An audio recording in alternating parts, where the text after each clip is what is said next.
वैसे जरूरी तो नहीं है, लेकिन वीडियो को लाइक या फिर डिसलाइक कर दिया करें। कहानी के शुरुआत में हम एक लाइटनिंग ऑब्जेक्ट को आसमान से पृथ्वी की तरफ आते हुए देख पाते हैं, जिसे न्यूयॉर्क में जोश नाम का एक लड़का अपने टेलीस्कोप से देख रहा था और वो बॉल तेजी से उसी लड़के के घर में एक फिश बॉल में आकर गिरती है और बहुत ही तेजी के साथ सारे के सारे पानी को अपने अंदर एब्जॉर्ब कर लेती है, जिसे जोश हैरानी के साथ देख रहा था कि आखिर ये क्या चीज है। आगे हमें दिखाया गया कि अगले सीन में मूवी में 3 महीने गुजर चुके हैं और हम एक बार और दोबारा से उसी तरह के बॉल को तेजी से जमीन की तरफ आते हुए देख पाते हैं और ये बॉल तो पहले वाले से काफी बड़ी थी। दरअसल ये एक फायर बॉल थी जो सीधा आकर लिबर्टी आइलैंड के करीब पानी में क्रैश होती है और जैसे ही वो आग बुझ जाती है तो वो बॉल एक व्हाइट शूट पहने हुए आदमी के तौर पर नजर आते हैं। हम देखते हैं कि वो आदमी बहुत ही अजीब तरह से चलते हुए सिटी के अंदर से गुजरता है। पृथ्वी के सभी लोग उसे काफी अजीब नजरों से देखे जा रहे थे कि तभी एक रोड को क्रॉस करते हुए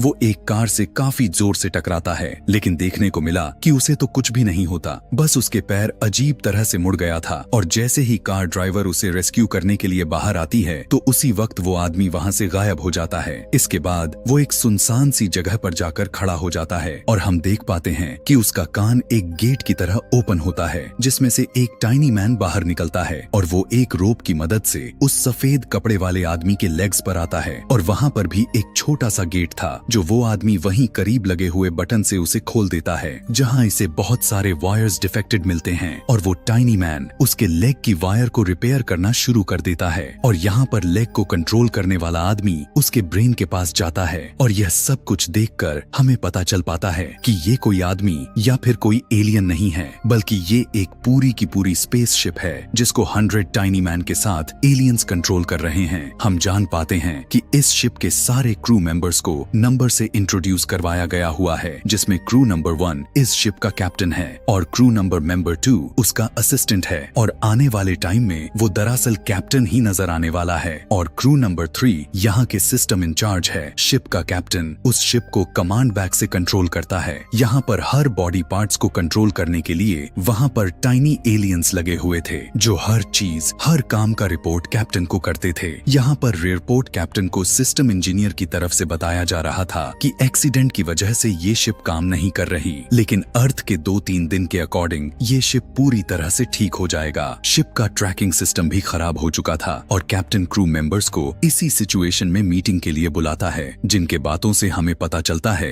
कि वो लोग प्लैनेट नील से आए हुए हैं क्योंकि उनके प्लैनेट के रिसोर्सेज खत्म हो जाने की वजह से उनका प्लैनेट तबाह होने को आ गया था और उन्हें अर्थ से सॉल्ट के साथ पानी की जरूरत थी जिससे वो अपने प्लैनेट को बचा सकते थे और यही वजह था कि ये सभी उस बॉल की मदद से एशियन ओशन से वाटर और सॉल्ट को कलेक्ट करने के लिए आए हुए थे जो अब उनसे गुम हो गया था और वही वो बॉल था जिसको हमने जोश के पास देखा था और पता चलता है कि उस बॉल का नाम ऑर्ब था और वे सभी एलियंस उस बॉल को ढूंढने के लिए ही यहाँ पर आए हुए हैं। हमारे अर्थ पर मौजूद सॉल्ट नील प्लैनेट को काफी सालों तक एनर्जी दे सकता था, इसीलिए उन्होंने अर्थ पर आने का डिसाइड किया। अब यहाँ पर जोश अपने विंडो से उस ह्यूमन लाइक शिप को देख लेता है और जल्दी वो अपने मॉम को बुलाता है। पता चला कि ये तो वही लड़की थी जिसके कार से वो ह्यूमन शिप टकराया हुआ था। वो दोनों जल्दी से उस शिप के पास आते हैं और वो लेडी उस ह्यूमन शिप से सॉरी कहने लग जाती है। शिप के अंदर एलियंस पहले तो उस लेडी को देखकर घबरा जाते हैं क्योंकि बेशक वो शिप बाहर से इंसान जैसी लगती थी, लेकिन उसको कंट्रोल करने वाले एलियंस यह बात नहीं जानते थे कि वो कैसे आखिर ह्यूमंस की तरह बिहेव करे। अभी वो किसी इंसान से फर्स्ट टाइम बात करने जा रहे थे और इसी काम के लिए वो फौरन से गूगल का हेल्प लेते हैं ताकि वो ह्यूमंस के बिहेवियर को आसानी से जान सके और उनसे बात करने में आसानी हो। वो शिप का कैप्टन उस लेडी से बस ऐसे ही बात करने की कोशिश करता है। यहाँ दूसरे तरफ हम पुलिस ऑफिसर्स को देखते हैं जो उस मिस्टीरियस बॉल को ढूंढने की कोशिश किए जा रहे थे। वो लोग उस जगह पर जाते हैं जहाँ पर वो शिप लैंड हुआ था। क्रैश वाले साइड पर उन्हें किसी आदमी के फेस इंप्रेशन मिलते हैं जिससे उन्हें यह पता चल जाता है कि वो कैसा दिखता है। पूरे शहर में उसे ढूंढने की कोशिश की जा रही होती है और यहाँ वो ह्यूमन शिप उस लेडी से बात करने की कोशिश कर रहा था, लेकिन जैसे ही वो शिप उस लेडी से बात करने की कोशिश करता ही है तो फ्रिक्वेंसी ज्यादा होने की वजह से आसपास की चीजें टूटने बिखरने लग जाती हैं। फिर फ्रिक्वेंसी सेट करने की वजह से वो शिप उस लेडी को कहने लगा कि आई एम ओके। फिर वो लेडी जोश को स्कूल भेजकर उस ह्यूमन शिप को अपने घर पर डिनर के लिए इनवाइट करती है। शिप का कैप्टन उस लेडी से बात करते हुए खुद को डेव नाम से इंट्रोड्यूस करवाता है। दरअसल इस नाम को उन्होंने अभी अभी गूगल से सर्च किए थे और यहाँ से हम भी इसे मूवी में डेव ही कहने वाले हैं। डेव के आंखों से शिप के क्रू मेंबर्स जोश के पास एक पिक्चर्स देखते हैं जिसमें उन्हें उनकी गुम हुआ बॉल यानी ऑर्ब नजर आ जाती है। यहाँ पर जोश की मॉम डेव की बताती है कि ये बॉल जोश ने अपने साइंस एग्जीबिशन में दिखाई थी और अब शिप में मौजूद के लोग जोश के लोकेशन को ट्रेस करने लग जाते हैं और डेव लेडी को एक्सक्यूज करते हुए वहाँ से चला जाता है। डेव के मूवमेंट को यहाँ पर क्रू नंबर 2 कंट्रोल किया जा रहा था, जिसको इंसानों पर बहुत ही ज्यादा ही गुस्सा आता था क्योंकि कोई भी यहाँ पर रूल्स एंड रेगुलेशन को फॉलो नहीं कर रहे, क्योंकि यहाँ के हर एक इंसान रूल्स और रेगुलेशन के खिलाफ चलता जा रहा था। और अब उनका चीफ नंबर 2 के गुस्से में आते हुए देखकर क्रू के डॉक्टर को उस पर नजर रखने के लिए कह देता है। और जब डेव एक पार्क से होता हुआ गुजर रहा था तो सारे बच्चे उसके ड्रेसिंग को देखकर उसे आइसक्रीम मैन समझने लगते हैं। इसीलिए डेव अपने कपड़े को चेंज करने के लिए एक मॉल में चला जाता है और अब जबकि उसे कपड़े खरीदने के लिए उसे पैसे चाहिए थे, इसीलिए वो अपने साथ में लगा हुआ स्कैनर के मदद से रखे हुए पैसों को स्कैन करने लग जाता है और ड्रेसिंग रूम में जाकर अपने बॉडी से सेम प्रिंट निकालता है। इसके बाद डेव अब जोश के स्कूल जाता है जहाँ पर प्रिंसिपल उसे टीचर समझकर उसे क्लास में भेज देते हैं। लेकिन डेव जोश को क्लास से बाहर लाकर पूछने लगा कि उसकी वो बॉल ऑर्ब कहाँ है। तब वो बताता है कि उसके क्लास के कुछ बुरे लड़के ने उसके बॉल को ले ली थी। फिर जोश डेव को उस लड़के के घर पर लेकर जाता है जहाँ उन्हें वो लड़का तो नहीं मिलता और वापस जोश के घर आ जाते हैं। जोश को डेव के साथ टाइम स्पेंड करके काफी अच्छा लगता है और तभी वहाँ पर जोश की मॉम आकर डेव को अपने घर डिनर के लिए रोक लेती है। तब डेव का कैप्टन यह बात मान लेता है क्योंकि उसे बाहर काफी खतरा हो सकता था। यहाँ पर क्रू मेंबर 4 कैप्टन को बताता है कि जितना ज्यादा देर तक वे सभी इस घर में रुकेंगे तो उतना ही डेव यानी शिप के एक्सपोजर का ज्यादा खतरा होगा। लेकिन कैप्टन इस बात को इग्नोर कर देता है और खाना खाने के बाद ये लोग डेव को अपना पूरा घर दिखाते हैं कि तभी उसी घर में डेव को एक पेंटिंग नजर आती है जिसकी डेव तारीफ करता है। डेव को वो लेडी बताने लगती है कि यह पेंटिंग इमोशंस एंड लव को शो करती है। उसकी बात को सुनकर डेव उससे पूछने लगता है कि हमें लव के बारे में कैसे पता चलता है, जिस पर वो कहने लगती है कि जब ऐसा होता है तो हमें खुद ही पता चल जाता है। यह सुनने के बाद तो डेव पहले तो शॉक्ड में आ जाता है और फिर वहाँ से चला जाता है। डेव इस रात एक रोड पर गुजारने का डिसाइड करता है जहाँ एक आदमी उसे सर्दी से बचने के लिए उसे एक शॉल देता है और डेव का कैप्टन इस बात से काफी इम्प्रेस हो जाता है कि इंसान कितने रहमदिल होते हैं। और यहाँ सब शिप के अंदर सभी एलियंस को रियलाइज होता है कि ह्यूमंस एलियन से ज्यादा एडवांस हैं। शिप यहाँ पर एक रात के लिए रिटायर हो जाती है यानी डेव सो जाता है। यहाँ पर शिप में यानी डेव के अंदर डॉक्टर कैप्टन को बताता है कि शिप के अंदर कुछ एबनॉर्मल बिहेवियर सामने आते जा रहे हैं, जिसके बाद कैप्टन कंट्रोल रूम में जाकर देखते हैं कि क्रू मेंबर 3 अभी तक काम कर रही है और वो कैप्टन को बताने लगी कि उसने एक ऐसी फाइल को ढूंढी है जो ह्यूमंस अपने लाइफ में एक बार जरूर देखते हैं। और ये दरअसल एक अमेरिकन इमोशनल मूवी थी, कैप्टन और नंबर 3 उस मूवी को देखते हैं जिसकी एंड पर वो दोनों रो रहे थे। इसके बाद कैप्टन और नंबर 3 दोनों नींद पूरी करने के लिए चले जाते हैं। अगले दिन जैसे ही आता है तो पता चला कि डेव की बैटरी तो सिर्फ 20% ही रह गया है और पुलिस भी उसे ढूंढे जा रही थी। यहाँ पर हम देखते हैं कि डेव जोश के साथ पार्क में जाता है। वहाँ पर ट्रेन ड्राइव लेने के बाद वो ईटिंग कंपटीशन में पार्टिसिपेट लेता है और कंपटीशन को जीतने पर मिलने वाला सॉफ्ट टॉय वो जोश की मम्मी को देता है। यहाँ से बाहर निकलने पर डेव देखता है कि कुछ बच्चे जोश को बुली किए जा रहे थे, इसीलिए उन्हें पनिशमेंट देने के लिए डेव उन्हें उल्टा कर देता है जिससे उन्हें ऑर्ब यानी एलियंस की वो बॉल भी मिल जाती है, जिससे डेव यानी शिप के अंदर के वो एलियंस बहुत ही ज्यादा ही खुश हो जाते हैं और डेव जोश के फैमिली को डिनर के लिए इनवाइट करता है। दरअसल वो जोश के मॉम की बर्थडे को सेलिब्रेट करने के लिए ऐसा करता है, लेकिन क्रू मेंबर 2 कैप्टन के इस बात से मना करता है। वो कहने लगा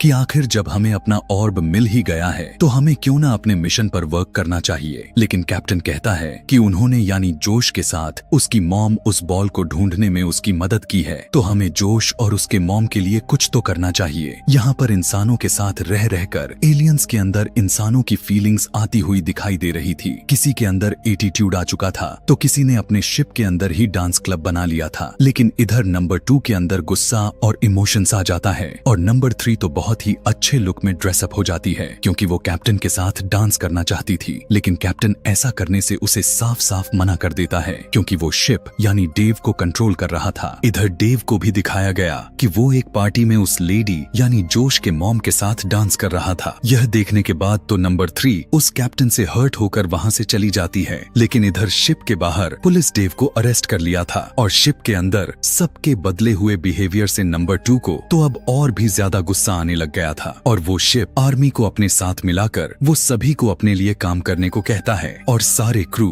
यहाँ तक कि नंबर 3 भी नंबर 2 के साथ मिल जाती है। पुलिस स्टेशन जहाँ इन्वेस्टिगेशन रूम के अंदर डेव के ओपन स्पीकर्स की वजह से ऑफिसर्स एलियंस की सारी बातें सुन रहे होते हैं। तब उनकी बातों से पुलिस को लगता है कि ये एक एलियन सोल्जर है, जिसके बाद यहाँ के वो दोनों पुलिस ऑफिसर्स इन्वेस्टिगेशन रूम से चले जाते हैं। शिप के अंदर अब न्यू लीडर सभी को वार्न करते हुए कहने लगा कि अब यहाँ पर कोई भी गलत बिहेवियर शो नहीं करेगा कि तभी इन्वेस्टिगेशन रूम के अंदर डेव यानी वो शिप अपने हैंड पिस्टल को यूज करते हुए पुलिस स्टेशन के वॉल को तोड़ देता है और यहाँ से बाहर जाने लग जाता है। पुलिस उसे रोकने के लिए उसे शूट तो करती है, लेकिन उनके कोई भी बुलेट उसके बॉडी यानी शिप पर किसी भी तरह का प्रभाव नहीं पड़ रहा था। डेव यानी उस शिप के अंदर एक एलियन अपने न्यू लीडर के गुस्से से बचने के लिए शिप से बाहर जंप कर देता है। डेव के आंखों के थ्रू लीडर यानी नंबर 2 जो अब काफी गुस्से में आ चुका था, वो अब जोश की मदर को देख लेता है और अपने न्यू लीडर के अकॉर्डिंग डेव अपने नए मिशन को पूरा करने के लिए आगे बढ़ जाता है। यहाँ पर हम देखते हैं कि नंबर 2 जोश में आकर अपने काम को अंजाम देते जा रहा था, जिससे अब जाकर नंबर 3 की मिशन खराब होने की टेंशन हो जाती है। इसीलिए वो जल्दी से अपने असली कैप्टन यानी नंबर 1 को छुड़वा लेती है, लेकिन वो दोनों उनके हाथों पकड़े जाते हैं और उन दोनों को डेव के नाक के जरिए बाहर निकाल दिया जाता है और वो टाइनी एलियन ह्यूमन से बचने के लिए कोशिश करने लग जाते हैं कि तभी दोनों लड़ते हुए एक प्लास्टिक बैग को देखते हैं और वो उसे हॉट एयर बैलून की तरह यूज करके शिप तक पहुंचने की कोशिश करते हैं, लेकिन वो तो बैग एक बस के विंडो स्क्रीन वाइपर पर जाकर स्टक हो जाता है। वो वाइपर भी एक लॉन्चर का काम करता है और वो सीधा उन दोनों को डेव पर फेंकता है और यहाँ पर कैप्टन नंबर 3 से सॉरी कहता है और कहता है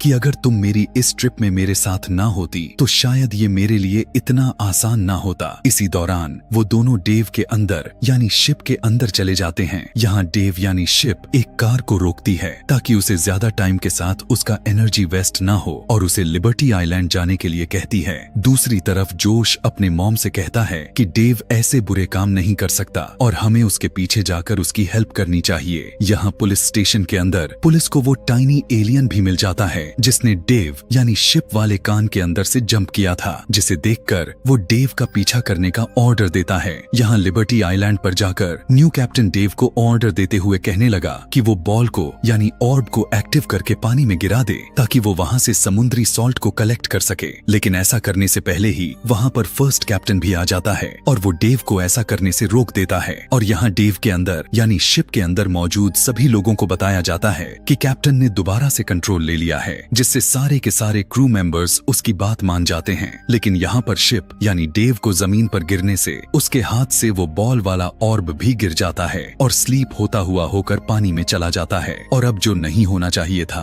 वही हो जाता है। वो ऑर्बोसेन का सारा पानी अपने अंदर एब्जॉर्ब करने लग जाता है, जिसे कैप्टन रोकने की काफी कोशिश तो करता है, लेकिन इस काम के लिए काफी एनर्जी की जरूरत पड़ने वाली थी जो कि उसके पास तो नहीं थी। अब यहाँ पर वो अर्थ को बचा सकते थे या फिर अपने प्लेनेट पर वापस जा सकते थे। तब कैप्टन अपने क्रू से अर्थ को बचाने के लिए परमिशन लेता है, जिस पर सारे के सारे एग्री भी हो जाते हैं क्योंकि उन्होंने अर्थ से बहुत कुछ सीख लिया था, दूसरों के साथ कैसे रहा जाता है और उनसे प्यार कैसे किया जाता है, इसी के साथ उनकी मदद भी करना। और अब डेव अपने सारे एनर्जी को यूज करते हुए अर्थ को बचा लेता है, लेकिन पता चला कि यहाँ पर तो डेव की पावर्स ही खत्म हो गई है और इतने ही देर में वहाँ पर पुलिस भी आ चुकी थी। यहाँ पर जोश भी पुलिस के साथ ही था, मगर वो जल्दी से पुलिस का टेजर को यूज करते हुए डेव को चार्ज कर देता है और जैसे ही डेव चार्ज हो जाता है तो उसका मुंह किसी गेट की तरह ओपन हो जाता है, जिसमें से कैप्टन और नंबर 3 निकलकर बाहर आते हैं और वो पुलिस को अपने बारे में सब कुछ बता देते हैं। और वो जोश और उसकी मॉम को बाय कहते हुए यह कहते हैं कि हम किसी और प्लेनेट से अपनी एनर्जी रिसोर्सेज को ले लेंगे, लेकिन अर्थ को नुकसान नहीं पहुंचाएंगे। तब यह बात सुनकर पुलिस उसके दूसरे एलियन को उनके शिप में रख देती है, यानी वही एलियन जो डर कर शिप से जंप लगा दिया था। इसके बाद डेव अपने प्लैनेट पर जाने का तैयारी करता है और उसके पूरे बॉडी से करंट फ्लो होता है और जैसे ही वो ऊपर उड़ने के लिए मूव करता है कि तभी वहां पर FBI की एंट्री हो जाती है, जो हेलीकॉप्टर से डेव पर ट्रैप डालकर उसे पकड़ लेते हैं। और अब जैसे ही ऑफिसर्स उनके पास आने वाले थे,